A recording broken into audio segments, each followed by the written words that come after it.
दोस्तों नमस्कार। India debate में आप सबका स्वागत है। मैं हूं आशुतोष। अब पहले से स्वस्थ हूं, इसीलिए सहारा की लड़ाई को बड़ी मजबूती से लड़ने का मन कर रहा है और मैं आप सभी निवेशकों से यह अनुरोध कर रहा हूं कि हारिए न हिम्मत, विसारिए न प्रभु नाम। अभी न थके हैं, न झुके हैं, न डरे हैं।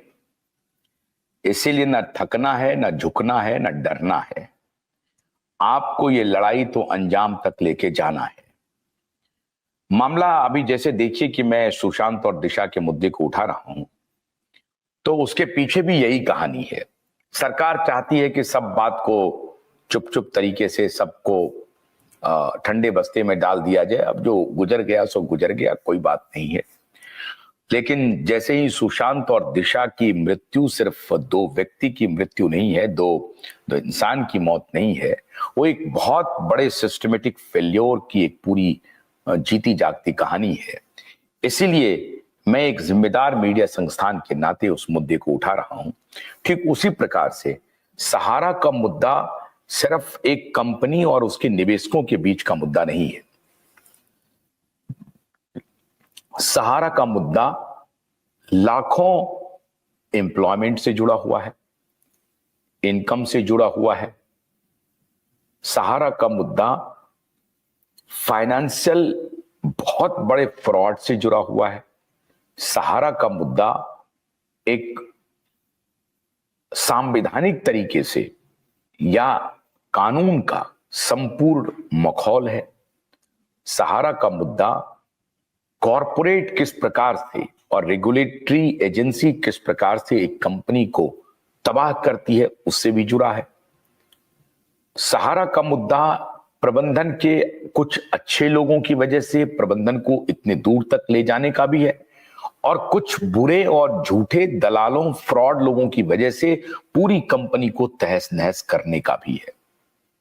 सहारा का मुद्दा सिर्फ 10 करोड़, 12 करोड़, 13 करोड़ निवेशकों से जुड़ा हुआ नहीं है, बल्कि सहारा का मुद्दा लगभग 50 करोड़ डिपेंडेंट लोगों से जुड़ा हुआ है। इस देश की आधी आबादी से जुड़ा हुआ है। इसीलिए मैं इस मुद्दे को प्रत्येक दिन उठाता हूं, हर दिन उठाता हूं।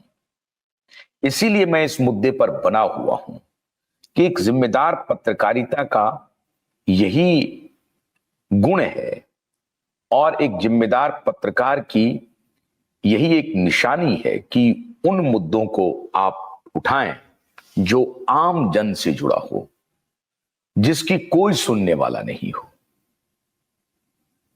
और न तो मेन स्ट्रीम मीडिया को कोई गरज है इस मुद्दे को उठाने की, क्योंकि वो तो कॉरपोरेट हो चुकी है।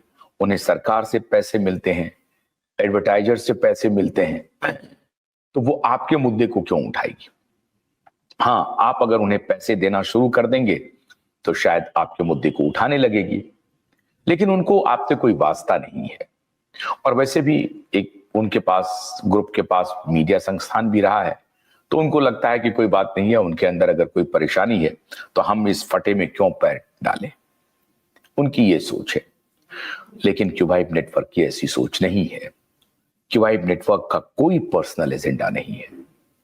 अगर ये सोचते हैं कि मैं सहारा कंपनी के खिलाफ खड़ा हो गया हूं, बिल्कुल नहीं है। मैं इन तथ्यों को सैकड़ों बार, हजारों बार अपने इसी शोज में स्पष्ट कर चुका हूं। मैं आखिरी व्यक्ति होऊंगा जो ये चाहूंगा कि सहारा कंपनी तबाह हो जाए। मैं हमेशा चाहता हूं कि सहारा कंपनी खड़ी हो जाए, दोबारा खड़ी हो जाए और अपने एजेंटों को साथ में लेकर के, अपने लाखों एम्प्लॉय को साथ में लेकर के दोबारा फिर से खड़ी होकर के फिर से अपनी साख को बनाए। लेकिन ऐसा होता हुआ प्रतीत हो नहीं रहा है। इसलिए हमारी मजबूरी है कि ये जो बेईमानी है उसके खिलाफ खड़ा हूं। क्यों नहीं हो रहा है? कौन रोक रहा है? कैसे रोक रहा है? आज के दिन में सहारा के असल मालिक कौन है, यही पता नहीं है। अगर सहारा के असल मालिक कोई एक नहीं है, कलेक्टिव लीडरशिप है, तो वो कौन है कलेक्टिव लीडरशिप के लोग, कौन है? क्या सुब्रत रॉय सहारा के परिवार के लोग अब इसमें शामिल नहीं है?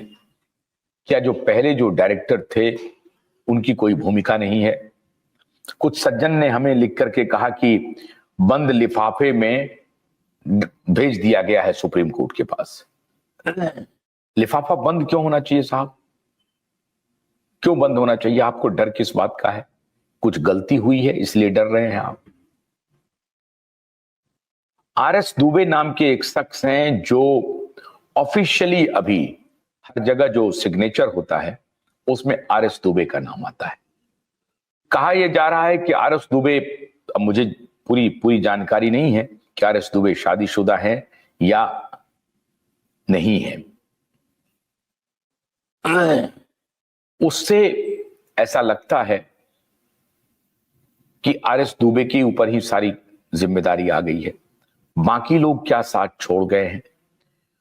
ओपी श्रीवास्तव, टीके श्रीवास्तव और जो बड़े अधिकारी हैं वो किधर हैं? एक अनिल सिंह हुआ करते थे, सुब्रत रॉय सहारा के बड़े दोस्त थे, क्लोज थे, वो कहां हैं?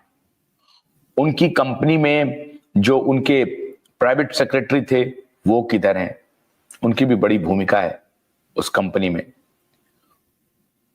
उनकी पत्नी कहां है? उनके दोनों बच्चे कहां हैं? क्या ये लोग सहारा के सक्सेसर नहीं है? अगर ये लोग सहारा के सक्सेसर नहीं है तो कौन कर रहा है? अगर सहारा के सक्सेसर में या सहारा के मालिकों में इन लोगों का नाम नहीं है तो किसका नाम है? गुप्त लिफाफे में सुप्रीम कोर्ट को क्यों दिया गया है? आपने देखा होगा अभी टाटा ग्रुप में रतन टाटा की मौत हुई, उसके बाद जो उनके छोटे स्टेप ब्रदर है नोएल टाटा, उन्होंने जिम्मेदारी संभाली और अक्रॉस द बोर्ड ये संदेश चला गया कि अब जो मैन इन कमांड है वो नोएल टाटा है।